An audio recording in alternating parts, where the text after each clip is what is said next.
जय हिंद साथियों, स्वागत है एक बार फिर से आप सभी का शिक्षा संकल्प के इस ऑनलाइन यूट्यूब प्लेटफॉर्म पर।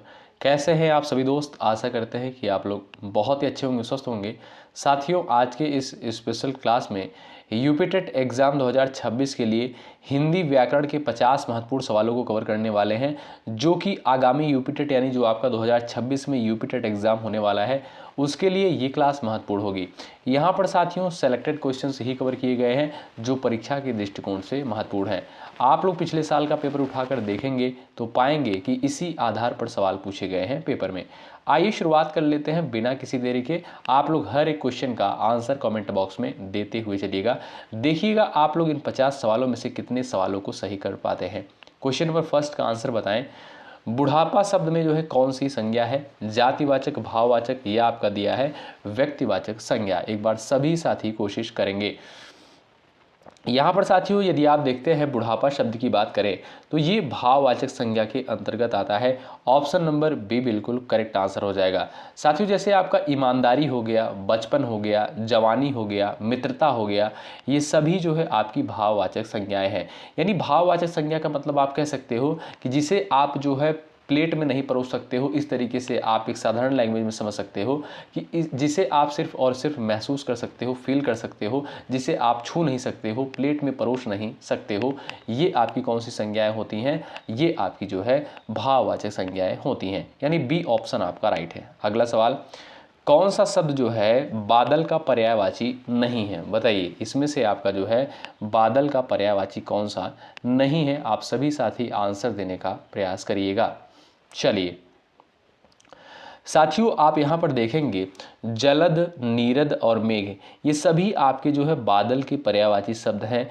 बाकी आपका जो साथियों वारिध दिया है ये किसका पर्यायवाची है? ध्यान रखिएगा, वारिध साथियों ये आपका समुद्र का पर्यायवाची है। यानी ए ऑप्शन वाले साथी यहाँ पर बिल्कुल राइट हो जाएंगे।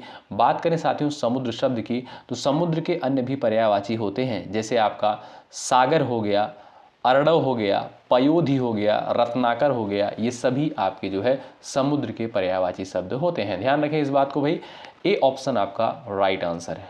अगला सवाल देखिएगा, ऋजु शब्द का विलोम क्या हो जाएगा? बता दीजिए, फटाफट आंसर करिएगा क्वेश्चन नंबर थर्ड का। भाई पूरी ऊर्जा के साथ आप लोग क्लास में बने रहिएगा, बहुत मेहनत के साथ इस कंटेंट को तैयार किया जाता है। बताएं ऋजु शब्द का विलोम क्या हो जाएगा? यहाँ पर आप सभी साथी प्रयास करें। व्यास, शांत और आपका दिया है वक्र। तो जो भी दोस्त जा रहे हैं ऑप्शन नंबर थर्ड पर वो बिल्कुल यहाँ पर राइट हो जाएंगे। साथियों ऋजु शब्द का अर्थ क्या होता है? सरल या सीधा। क्या भाई? सरल या सीधा इसका जो है अर्थ होता है। और इसका विलोम साथियों हो जाएगा वक्र यानी टेढ़ा। ऑप्शन नंबर आपका थर्ड बिल्कुल राइट आंसर है। आगे बढ़ते हैं। अगला सवाल ये रहा, यथाशीघ्र शब्द में जो है कौन सा समास है? बता दीजिएगा। अव्ययी भाव है, कर्मधारय है, तत्पुरुष है या आपका द्वंद्व समास है? क्वेश्चन नंबर 4 का राइट आंसर क्या हो जाएगा? सभी साथी प्रयास करेंगे। यथाशीघ्र शब्द में जो है आपका कौन सा समास है? यहाँ पर आपका करेक्ट आंसर क्या है बताएं। साथियों यहाँ पर आप देखेंगे जो भी साथी जा रहे हैं अव्ययी भाव समास पर वो बिल्कुल राइट हो जाएंगे। इसमें क्या होता है साथियों, इसमें पहला पद जो है आपका अव्यय होता है। यानी इसमें यथा क्या है? ये साथियों आपका अव्यय शब्द है। यानी आप कहेंगे यहाँ पर ए ऑप्शन राइट है, अव्ययी भाव समास के अंतर्गत आएगा। अगला सवाल ये रहा, निम्न में से कौन सा व्यंजन जो है मूर्धन्य नहीं है? यानी मूर्धा से उच्चारित होने वाला वर्ड जो है इसमें से आपका कौन सा नहीं? एक बार सभी साथी कोशिश करेंगे। चलिए फटाफट आंसर देने का आप लोग प्रयास करें भाई। तो बात करें साथियों मूर्धन्य यहाँ पर कौन सा जो है नहीं है?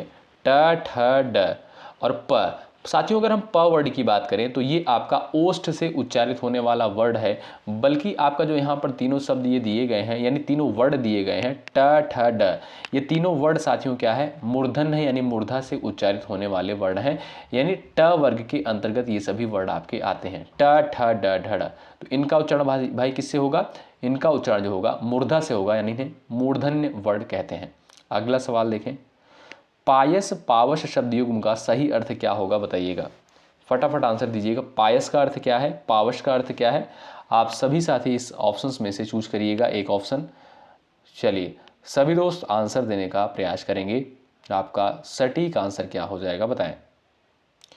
तो आप देखेंगे साथियों यहाँ पर जो पायस और पावश शब्द दिया है, पावश का अर्थ यहाँ पर हो जाएगा दोस्तों क्या भाई, वर्षा हो जाएगा, और पायस का अर्थ यहाँ पर हो जाएगा साथियों खीर। क्या भाई, खीर हो जाएगा। तो खीर और वर्षा ऑप्शन नंबर ए में दिया है, आपका ए ऑप्शन बिल्कुल राइट आंसर है। ठीक है, प्रत्युपदेश शब्द में जो है कौन सा उपसर्ग लगा हुआ है बता दीजिए। क्वेश्चन नंबर 7 का आंसर बताएं। भाई एक बार सभी साथी सेशन को लाइक कर दीजिएगा, शेयर कर दीजिएगा अपने सभी साथियों के पास। चलिए क्वेश्चन नंबर 7 का राइट आंसर क्या हो जाएगा साथियों। ये जो आपका प्रत्युपदेश शब्द दिया है, इसको जब आप तोड़ोगे तो क्या हो जाएगा भाई, प्रतिधन उपदेश हो जाएगा। क्या दोस्तों, प्रतिधन उपदेश हो जाएगा, ध्यान रखिएगा। ठीक है, और इसमें आप देखेंगे साथियों जो उपसर्ग है वो आपका प्रति उपसर्ग लगा हुआ है, यानी ए ऑप्शन बिल्कुल करेक्ट आंसर हो जाएगा। ठीक है भाई, अगला सवाल ये रहा साथियों, जातिवाचक संज्ञा शब्द निम्न में से जो है कौन सा है बताइए। दिल्ली, कामायनी, वकील, इनमें से कोई नहीं। क्वेश्चन नंबर 8 का राइट आंसर क्या है, एक बार सभी साथी प्रयास करें।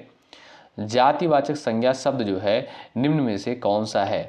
क्वेश्चन नंबर 8 का राइट आंसर बताएं। दिल्ली, कामायनी, वकील, इनमें से कोई नहीं। क्वेश्चन नंबर 8 का राइट आंसर क्या हो जाएगा, सभी साथी कोशिश करिएगा। चलिएगा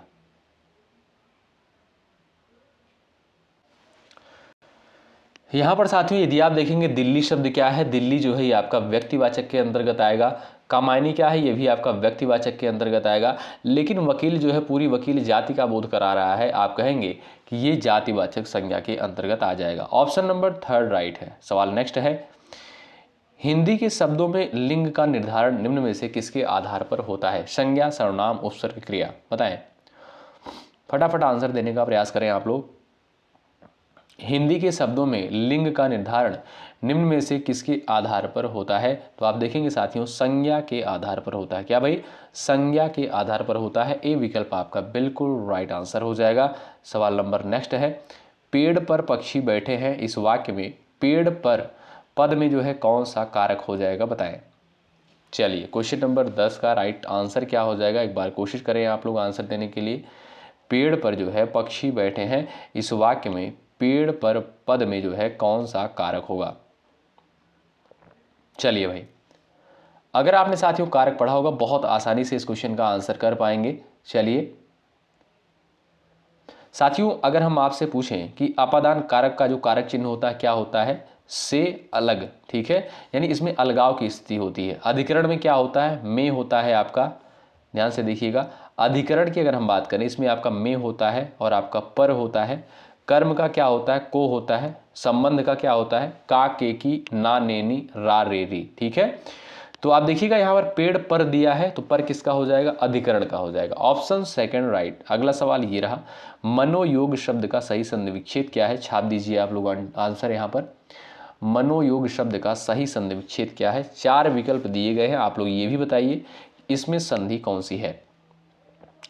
तो आप देखेंगे दोस्तों मनोयोग का जो संधि विच्छेद हो जाएगा मनः धन योग होगा। और इसमें बात करें संधि की, कौन सी संधि हो जाएगी, उपसर्ग लगा हुआ है यहाँ पर, कहिएगा आप लोग क्या भाई, ये आपका जो है विसर्ग संधि का एग्जाम्पल हो जाएगा, क्योंकि यहाँ पर विसर्ग लगा हुआ है। ठीक है, ए ऑप्शन आपका राइट। अगला सवाल, दिए गए वाक्य में किस भाग में त्रुटि है।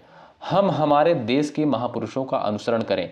इसमें बताइएगा किस भाग में त्रुटि है। हम हमारे देश में त्रुटि है, के पुरुषों का अनुसरण करें, कोई त्रुटि नहीं, बताइएगा सही उत्तर क्या है, फटाफट जवाब दीजिएगा। चलिएगा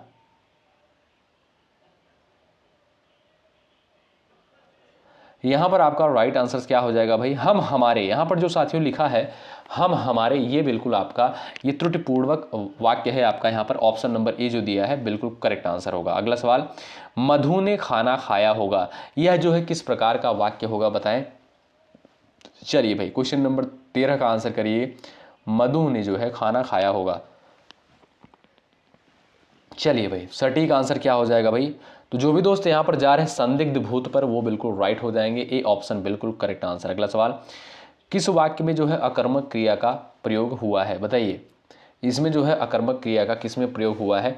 मैं साइकिल चलाता हूँ, राम पत्र लिखता है, राम मोहन को रुला रहा है, पानी बरस रहा है। क्वेश्चन नंबर 14 का राइट आंसर क्या हो जाएगा।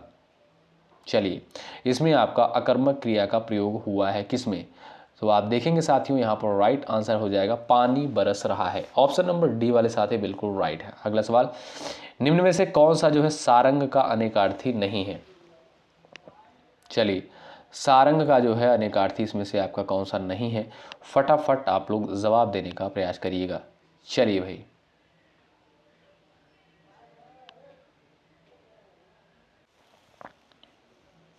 सभी साथी आंसर देने का प्रयास करेंगे। जो भी दोस्त यहाँ पर जा रहे हैं ऑप्शन नंबर बी पर वो बिल्कुल राइट हो जाएंगे, घोड़ा। अगला सवाल देखिएगा, यहाँ पर साथियों क्या करना भैया, आपको सही वाक्य को चुनना है। बताइए, वह मुझे देखा तो चकरा गया, वह एक महान अपराधी है, सूरदास ने अनेक पद रचे, भाषण सुनने के बाद मैं वापस लौट आया। बताएं, यहाँ पर मैं की जगह आप लोग मैं कर लीजिएगा साथियों, ठीक है। सभी लोग यहाँ पर आंसर देने का प्रयास करें। चलिए भाई, आप देखेंगे साथियों वह एक महान अपराधी है, यहाँ पर ये आपका साथियों गलत हो जाएगा, ठीक है। तो जो भी दोस्त यहाँ पर बी ऑप्शन पर गए हैं वो बिल्कुल राइट है। अगला सवाल है, जस दुलस तस बनी बराता का अर्थ क्या होगा? क्वेश्चन नंबर 17 का फटाफट आप लोग यहाँ पर आंसर छाप दीजिएगा भाई। चलिए, क्वेश्चन नंबर 17 का राइट आंसर क्या हो जाएगा बताएं, फटाफट आंसर दीजिएगा। चलिए, सही आंसर साथियों इसमें आपका क्या हो जाएगा, जैसे खुद वैसे साथी। क्या भाई, जैसे खुद वैसे साथी। ऑप्शन नंबर 3 जो दिया है यही आपका बिल्कुल राइट आंसर हो जाएगा, ध्यान रखें। अगला सवाल देखिएगा, कौन सा शब्द जो है इसमें से आपका तद्भव है? बताइए, फटाफट आंसर दीजिएगा साथियों। चलिएगा, कौन सा शब्द यहाँ पर जो है आपका तद्भव हो जाएगा? सभी साथियों का आंसर आना चाहिए क्वेश्चन नंबर 18 का, बताएं साथियों। यहां पर आप देखेंगे पंछी जो दिया है ये क्या है, ये आपका तद्भव शब्द हो जाएगा, बी ऑप्शन बिल्कुल राइट हो जाएगा। इसका जो तत्सम शब्द होगा वो हो जाए है आपका साथियों पक्षी, ठीक है। तो बी ऑप्शन वाले दोस्त यहां पर बिल्कुल राइट है। अगला सवाल, चना का यहां पर तत्सम रूप बता दीजिए आप लोग। चलिए, क्वेश्चन नंबर 19 का फटाफट आंसर दीजिए। चना का जो है तत्सम रूप क्या हो जाएगा? तो आप देखेंगे साथियों चना का जो तत्सम होता है वो होता है चड़क। ऑप्शन नंबर ए जो दिया है यही आपका बिल्कुल राइट आंसर है, ध्यान रखें। अगला सवाल, शुद्ध शब्द का यहां पर आपको चयन करना है। बताइए, सदृश कौन से विकल्प में बिल्कुल राइट लिखा गया, बताएं। चलिए भाई, क्वेश्चन नंबर 20 का राइट आंसर क्या है? कोशिश करें आंसर देने के लिए। बिल्कुल सिंपल सा क्वेश्चन है। सदृश यानी समान यानी जैसा, आप कह सकते हो। यहाँ पर जो राइट आंसर है ऑप्शन नंबर ए वाले दोस्त यहाँ पर बिल्कुल करेक्ट है, ए विकल्प आपका राइट हो जाएगा। अगला सवाल, हिंदी वर्णमाला में अयोगवाह वर्ड जो है कौन कौन से हैं? बताइए, 21 का आंसर बताएं फटाफट। चलिए, अयोगवाह वर्ड साथियों कौन कौन से होते हैं एक बार कोशिश करिएगा आंसर देने के लिए। आप सभी को पता होगा दोस्तों, अयोगवाह वर्ड आपके दो होते हैं, कौन कौन से? एक आपका अंग होता है और दूसरा होता है आपका अ, ठीक है। ये आपका साथियों विसर्ग होता है और इसे आप बोलते हो क्या? अनुस्वार बोलते हो, ठीक है। तो यानी आपका यहाँ पर फोर्थ ऑप्शन जो दिया है बिल्कुल राइट आंसर है। अगला सवाल, लास्ट में स्कोर आप लोग जरूर बताइएगा। निम्न में से कौन सा क्षेत्र जो है ब्रज भाषा का नहीं है? कौन सा क्षेत्र जो है इसमें से आपका ब्रज भाषा का नहीं है? फटाफट आप लोग आंसर दीजिएगा। चलिए भाई, मथुरा, आगरा, अलीगढ़, मेवाड़, आपका सही आंसर क्या हो जाएगा? कोशिश करें।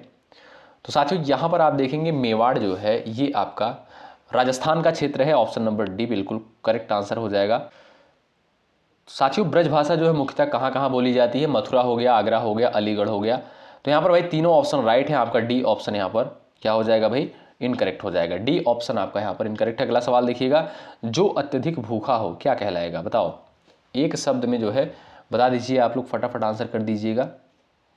चलिएगा भाई, जो अत्यधिक भूखा हो उसके लिए एक शब्द क्या होगा? सही उत्तर क्या हो जाएगा? सभी साथी यहां पर आंसर देंगे भाई, सभी साथियों का आंसर आना चाहिए फटाफट भाई। चलिए बताएं, यहां पर जो भी साथी जा रहे हैं ऑप्शन नंबर ए पर, बुभुक्षित पर, वो बिल्कुल राइट है, ए ऑप्शन आपका करेक्ट हो जाएगा। शांत रस का अस्थाई भाव क्या है? बता दीजिए, शांत रस का जो है अस्थाई भाव क्या हो जाएगा? क्षमा, वैराग्य, निर्वेद, दया। चलिएगा, तो आप देखेंगे साथियों यहां पर जो आपका थर्ड ऑप्शन दिया है, शांत रस का अस्थाई भाव क्या होता है? निर्वेद होता है, बड़ा इंपॉर्टेंट है। ऑप्शन नंबर 3 राइट है। अगला सवाल, साहित्य लहरी किसकी रचना है? बता दीजिए, साहित्य लहरी जो है किसकी रचना है? सभी साथियों का आंसर आना चाहिएगा। चलिए भाई बताएं फटाफट। साथियों यहाँ पर आप देखेंगे जो आपका ए ऑप्शन दिया है बिल्कुल राइट आंसर हो जाएगा। सूरदास की साथियों और कौन कौन सी रचनाएं हैं, सूर सागर हो गया, साहित्य लहरी हो गया, सूर सारावली, ये सभी रचनाएं जो है किसकी है, सूरदास की है। ऑप्शन नंबर ए वाले दोस्त यहाँ पर बिल्कुल राइट है। अगला सवाल, जो मुश्किल से समझ में आए उसके लिए एक शब्द क्या होगा, बताएं। जो मुश्किल से समझ में आए उसके लिए एक शब्द क्या हो जाएगा, फटाफट आंसर करिएगा, चलिएगा। यहां पर अगर साथियों हम बात करें दुर्लभ शब्द की तो इसका अर्थ क्या निकलेगा, दुर्लभ, यानी जो मिलना कठिन हो, ठीक है। दुर्गम की बात करें, दुर्गम का जो अर्थ हो जाएगा जहां पहुंचना कठिन हो, ठीक है। और दुर्लभ का साथियों यहां पर देखिएगा हमने बता दिया आपको, दुर्बोध की बात करें जो मुश्किल से समझ में आए। Option number third right. अगला सवाल, कौरवी भाषा की उत्पत्ति किससे हुई है, बताएं। फटाफट छाप दीजिएगा सभी साथी यहां पर आंसर। कौरवी भाषा की उत्पत्ति जो है किससे हुई है, जो भी साथी यहाँ पर अभी बता रहे हैं पश्चिमी हिंदी, वो बिल्कुल राइट है। कौरवी भाषा की उत्पत्ति जो है पश्चिमी हिंदी से हुई है। ए ऑप्शन आपका बिल्कुल सटीक आंसर हो जाएगा। अगला सवाल, गीतावली निम्न में से किसकी रचना है, बताइए। 28 का राइट आंसर क्या हो जाएगा, फटाफट छापते हुए चलिएगा आप लोग। गीतावली जो है निम्न में से किसकी रचना है, चलिए आंसर दीजिएगा फटाफट भाई। गीतावली निम्न में से जो है किसकी रचना है, तो वो है भाई किसकी, तुलसीदास जी की। किसकी भाई, तुलसीदास जी की। ऑप्शन नंबर डी आपका राइट हो जाएगा। साथियों तुलसीदास जी की अन्य रचनाएं भी हैं, उनको भी ध्यान रखें आप लोग। रामचरितमानस हो गया, विनय पत्रिका हो गया, कवितावली हो गया, गीतावली हो गया, ये सभी रचनाएं किसकी हैं, तुलसीदास जी की हैं। तो ऑप्शन नंबर डी करेक्ट है। अगला सवाल, निम्न में से कौन सा शब्द जो है यहाँ पर दिया है, ध्यान से देखिए, निम्न में से कौन सा संबंधवाचक सर्वनाम है। इसमें आपका जो है संबंधवाचक सर्वनाम कौन सा हो जाएगा, बताएं। कौन, जो, वह, इनमें से कोई नहीं, चलिएगा। सही उत्तर क्या है, फटाफट आंसर देने का प्रयास करें। बिल्कुल सिंपल सा क्वेश्चन है। ऑप्शन नंबर सेकंड वाले दोस्त राइट हैं। जो क्या है, ये आपका संबंधवाचक के अंतर्गत आएगा। जैसे जैसे अंधेरा डॉट डॉट डॉट यहां पर दिया है, हमें आगे बढ़ने कठिनाई होने लगी, बताएं। चलिए, खाली स्थान के स्थान पर क्या आएगा, बताएं। चलिए फटाफट आंसर देने का प्रयास करें। जैसे जैसे अंधेरा जो है फैलता गया, हमें आगे बढ़ने में कठिनाई होने लगी, यानी आपका यहाँ पर साथियों जो थर्ड ऑप्शन दिया है बिल्कुल राइट आंसर है। शुद्ध शब्द इसमें से आपका कौन सा हो जाएगा, हतोत्साह जो है, बताइए इसमें कौन से विकल्प में बिल्कुल राइट लिखा गया है। चलिए, इस क्वेश्चन का करेक्ट आंसर क्या है, फटाफट बताएं। सभी साथी प्रयास करेंगे। यहां पर भाई जो भी साथी जा रहे हैं ऑप्शन नंबर थर्ड पर, वो बिल्कुल राइट है। हतोत्साहित जो है ऑप्शन नंबर थर्ड में यहाँ पर बिल्कुल राइट लिखा गया। अगला सवाल, तत्सम शब्द की यहाँ पर आपको साथियों क्या करनी है, पहचान करनी है, बता दीजिए। इसमें आपका तत्सम शब्द कौन सा हो जाएगा, फटाफट आंसर बताएं। वर्षा, आंसू, हाथी, इनमें से कोई नहीं। चलिए, आप देखेंगे दोस्तों यहाँ पर जो आपका वर्षा शब्द दिया है, ये आपका क्या है, ये आपका तत्सम के अंतर्गत आएगा। अगला सवाल, ससुर शब्द का जो है तत्सम रूप क्या हो जाएगा, बताओ भाई। फटाफट आंसर छाप दीजिए 33 का। ससुर शब्द का जो है तत्सम रूप यहाँ पर क्या हो जाएगा, जो भी दोस्त भाई बता रहे हैं ससुर, यानी ऑप्शन नंबर थर्ड पर जो लोग जा रहे हैं वो बिल्कुल राइट है। ऑप्शन नंबर थर्ड करेक्ट हो जाएगा। अगला सवाल, निम्न में से कौन सा जो है आम का पर्यायवाची नहीं है। इसमें साथियों आपका आम का पर्यायवाची कौन सा नहीं है, एक बार कोशिश करें आंसर देने के लिए। चलिए भाई, यहाँ पर दोस्तों आप देखेंगे सहकार हो गया, रसाल हो गया, पिक बंधु हो गया, ये सभी आपके जो है आम के पर्याय हो जाएंगे। बाकी अम्बु जो है साथियों ये आपका क्या है, ये जो है आपका आम का पर्यायवाची नहीं है, ठीक है। अनभिज्ञ का विलोम क्या हो जाएगा, बताइए। अनभिज्ञ का विलोम क्या हो जाएगा, फटाफट आंसर दीजिएगा। साथियों यहाँ पर अगर हम बात करें अनभिज्ञ का अर्थ क्या होता है, अनभिज्ञ का जिसे ज्ञान ना हो, क्या भाई, जिसे ज्ञान ना हो, ठीक है। लेकिन यहाँ पर अभिज्ञ का जो ये आपका विलोम हो जाएगा। अभिज्ञ का मतलब होता है जिसे ज्ञान हो। ऑप्शन नंबर ए राइट है। वह थोड़ा बीमार है, इस वाक्य में जो है थोड़ा किस प्रकार का क्रिया विशेषण है, बताइए। वह थोड़ा बीमार है, इसका राइट आंसर क्या हो जाएगा, सभी साथी प्रयास करेंगे। वह थोड़ा बीमार है, यहां पर आपका राइट आंसर क्या हो जाएगा भाई, कालवाचक, परिमाणवाचक, स्थानवाचक, रीतिवाचक। सभी साथियों को वही पता होगा, बिल्कुल सिंपल सा क्वेश्चन है। आप कहिएगा यहाँ पर परिमाणवाचक के अंतर्गत आ जाएगा, ऑप्शन नंबर सेकंड राइट है। निर्धन शब्द में जो है कौन सी संधि होगी बताइएगा। निर्धन शब्द में जो है कौन सी संधि हो जाएगी, सभी लोग आंसर करें। चलिए 37 का राइट आंसर क्या हो जाएगा साथियों बताइएगा। चलिए भाई, निर्धन शब्द में कौन सी संधि है। सबसे पहली चीज तो आप लोग बताएं कि निर्धन का जो है सही संधि विच्छेद क्या हो जाएगा। तो बात करें निर्धन शब्द की तो क्या हो जाएगा भाई, निह प्लस धन हो जाएगा। क्या दोस्तों, निह प्लस धन हो जाएगा। और यहां पर आप देखेंगे दोस्तों विसर्ग संधि हो जाएगी। ऑप्शन नंबर डी करेक्ट है। अगला सवाल, जिस समास में पहले का, ध्यान से देखिए, जिस समास में पहले का या बाद का कोई भी पद प्रधान ना हो वह कौन सा समास होता है। चलिए इसका आंसर क्या हो जाएगा आप लोग बताएं। आप ध्यान से देखिएगा, यहाँ पर हो जाएगा आपका बहुब्री समास, क्योंकि भाई इसमें तीसरे पद की प्रधानता होती है। दोनों पद साथियों इसमें जो है प्रधान होते हैं। जैसे नीलकंठ है, नीला है कंठ जिसका, अर्थात भगवान शिव, ठीक है, अर्थात भगवान भोलेनाथ। तो आप कहिएगा यहाँ पर तीसरे पद की प्रधानता है, तो आप कहेंगे यहाँ पर बहुब्री होगा, ठीक है। कमल नयन में कौन सा समास होगा बताइए। कमल नयन में कौन सा समास होगा। चलिए भाई, आपको राइट आंसर क्या हो जाएगा भाई, फटाफट आंसर दीजिएगा। कमल के समान नयन। क्या भाई, कमल के समान नयन, कमल के जैसा नयन, यानी आपका कमल नयन हो जाएगा। और बात करें इसमें साथियों समास की, आप कहिएगा कर्मधारय। Option number A right. अगला सवाल, अक्षर घ का उच्चारण स्थान कौन सा होगा बताइए। घ का उच्चारण स्थान क्या हो जाएगा, छाप दीजिए आंसर। तालु, कंठ, दंत, कंठोष्ठ। अब बात करें साथियों यहाँ पर घ की, तो ये आपका किस वर्ग के अंतर्गत आएगा, क वर्ग के अंतर्गत आएगा। क ख ग घ, यानी आप कहिएगा ये आपका कंठ से उच्चारित होने वाला वर्ड है। बी ऑप्शन बिल्कुल राइट आंसर। अगला सवाल, राम की गाय बहुत काली है, इस वाक्य में काली शब्द क्या होगा। क्रिया है, सर्वनाम है, विशेषण है, प्रविशेषण है। चलिए फटाफट आंसर दीजिएगा दोस्तों, सही उत्तर क्या है। राम की गाय बहुत काली है, इस वाक्य में जो है काली शब्द क्या है दोस्तों, आप जानते हैं ये आपका एक विशेषण है, क्योंकि गाय कैसी है, काली है। Option number third right. Hindi दिवस किस तिथि को मनाया जाता है। 42 का साथियों राइट आंसर क्या है बताएं। हिंदी दिवस जो है कब मनाया जाता है। आप देखेंगे साथियों, राष्ट्रीय हिंदी दिवस प्रत्येक वर्ष 14 सितंबर को मनाते हैं और विश्व हिंदी दिवस प्रत्येक वर्ष 10 जनवरी को मनाते हैं। इसमें साथियों आपको क्या बताना है, शुद्ध वाक्य का चयन करना है। शुद्ध वाक्य का इसमें क्या करना है, आपको चयन करना है। आप लोग बता सकते हैं, श्री कृष्ण के अनेकों नाम है, श्री कृष्ण के अनेक नाम है, श्री कृष्ण का अनेक नाम है, श्री कृष्ण के को अनेक नाम है, बताएं। सही उत्तर साथियों आपका क्या हो जाएगा, एक बार कोशिश करें। आप देखेंगे दोस्तों यहाँ पर अनेकों क्या है, बहुवचन है, ठीक है। अनेक क्या है साथियों, ये आपका बहुवचन के अंतर्गत आता है। अनेकों कोई शब्द नहीं होता है, ध्यान रखें। ऑप्शन नंबर बी आपका राइट हो जाएगा, ठीक है, समझे भाई। क्योंकि अनेकों जो है लिखा गया है, ये आपका कोई शब्द होता नहीं है, अनेक होता है। अनेक क्या है, ये खुद ही बहुवचन है आपका।